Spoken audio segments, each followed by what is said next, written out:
നമസ്കാരം. പലപ്പോഴും നമ്മൾ ഒ പി വരുന്ന പേഷ്യൻസ് നമ്മൾ പറയുന്നൊരു പ്രശ്നമാണ്, ഡോക്ടറെ എനിക്കിത് അസുഖം ഉണ്ടായിരുന്നു, ഇപ്പോൾ റുമറ്റോയ്ഡ് ആർത്രൈറ്റിസ് കണ്ടുപിടിച്ച് 5 കൊല്ലമായി, അത്യാവശ്യം മരുന്നൊക്കെ ഞാൻ കഴിച്ചുകൊണ്ടിരുന്നതാണ് കേട്ടോ. പക്ഷേ എന്നിട്ട് നോക്ക് എൻ്റെ വിരലൊക്കെ വളഞ്ഞു പോയി, എൻ്റെ മുട്ട് മാറ്റി വെക്കേണ്ടി വന്നു, ഒരു 10 കൊല്ലം കഴിഞ്ഞപ്പോൾ ആകപ്പാട് പ്രശ്നമായി. അപ്പം ഇത് 2 കാര്യം കൊണ്ടാണ് ഇത് സംഭവിക്കുന്നത്. ഒന്ന്, നമ്മുടെ അസുഖം പൂർണ്ണമായിട്ടും വരുതിയിൽ വന്നിട്ടില്ല. അപ്പോൾ അതിനെന്താ ചെയ്യേണ്ടത്? നമ്മൾ ടാർഗറ്റ് അച്ചീവ് ചെയ്തിട്ടില്ല. ടാർഗറ്റ് എത്രയാണ്? 2.6 താഴെ ഇത് നമ്മൾ അച്ചീവ് ചെയ്തിട്ടില്ല. അതായത് -28 നമ്മൾ നോക്കുമ്പോൾ സാധാരണ 6.4 ഉള്ളത് കുറഞ്ഞ് ഒരു 90% കൺട്രോൾ ആയിരിക്കും. പക്ഷേ 10% അസുഖം ബാക്കി കാണും. 10% എവിടെ ബാക്കി കാണുന്നത്? ചിലപ്പോൾ മുട്ടിലോ അല്ലെങ്കിൽ കൈയുടെ കുഴയിലൊക്കെ ആയിരിക്കും. ആ ജോയിൻറ്റ് നമ്മുടെ ബാക്കി 28 ജോയിൻറ്റ് 27 കൺട്രോളാണ്. ഒരു ജോയിൻറ്റിൽ പ്രശ്നം ഉണ്ടെങ്കിൽ എന്ത് പറ്റും? ആ ജോയിൻറ്റ് ഡാമേജ് ആകും. അപ്പോൾ നമ്മൾ ടാർഗറ്റ് അച്ചീവ് ചെയ്തിട്ടില്ല. രണ്ടാമത്തെ പ്രശ്നം നമ്മൾ പറഞ്ഞപ്പോൾ GPS ആണ്. ഈ 2.6 എന്ന് പറഞ്ഞാണ് നമ്മുടെ ടാർഗറ്റ്. അത് നമ്മൾ GPS സെറ്റ് ചെയ്തു. ആദ്യത്തെ നമ്മൾ ഇവിടുന്ന് തിരുവനന്തപുരത്ത് പോകണം. ആദ്യത്തെ അരമണിക്കൂർ നന്നായിട്ട് ഡ്രൈവ് ചെയ്തു.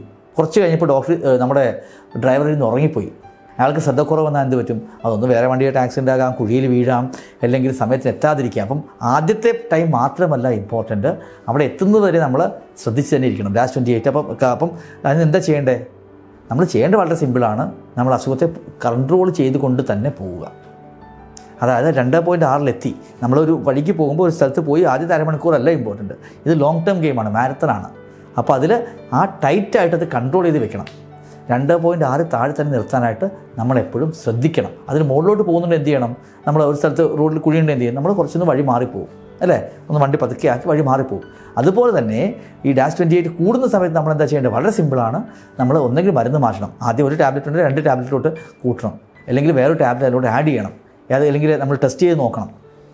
അപ്പോൾ പലപ്പോഴും സംഭവിക്കുന്ന ഒരു പ്രശ്നം എന്ന് വെച്ച് കഴിഞ്ഞാൽ അസുഖം കൺട്രോൾ ആയിക്കഴിഞ്ഞാൽ രോഗി അതേ മരുന്ന് ലോങ് ടേമിലോട്ട് കണ്ടിന്യൂ ചെയ്യും. അതും മണ്ടത്തരമാണ്.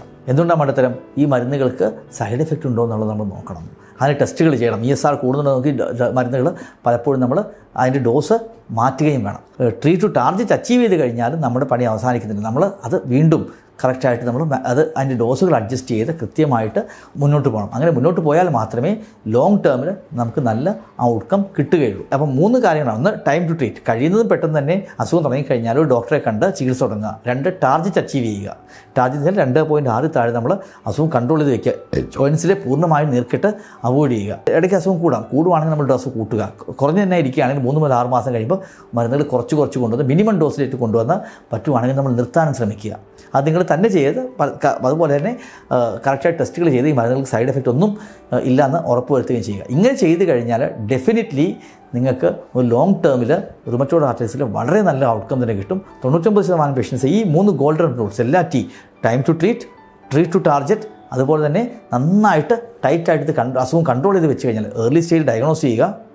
അത് അസുഖം കൃത്യമായിട്ട് കൺട്രോൾ ചെയ്ത് 2.6 താഴെ അസുഖം കൺട്രോൾ ചെയ്ത് വെക്കുക. അതോടൊപ്പം തന്നെ ലോങ് ടേമിൽ മരുന്ന് ഡോക്ടറുടെ നിർദ്ദേശാനുസരണം കറക്റ്റായിട്ട് കൺട്രോൾ ചെയ്ത് പോവുകയാണെങ്കിൽ ലോങ് ടേമിൽ 10 വർഷത്തിൽ 15 വർഷം കഴിഞ്ഞാലും ഒരിക്കലും നിങ്ങൾക്ക് അസുഖത്തിൻ്റെ ഒരു ബുദ്ധിമുട്ടും ഉണ്ടാകാതെ, ജോയിൻസ് വളഞ്ഞു പോകാതെ, സർജറികളില്ലാതെ മുന്നോട്ട് പോകാൻ സാധിക്കുമെന്നുള്ളത് നമുക്ക് ഉറപ്പിച്ച് പറയാൻ സാധിക്കും. അതുകൊണ്ട് ഈ 3 ഗോൾഡൻ റൂൾസ് നിങ്ങൾ എപ്പോഴും ഓർമ്മയിൽ വയ്ക്കുക.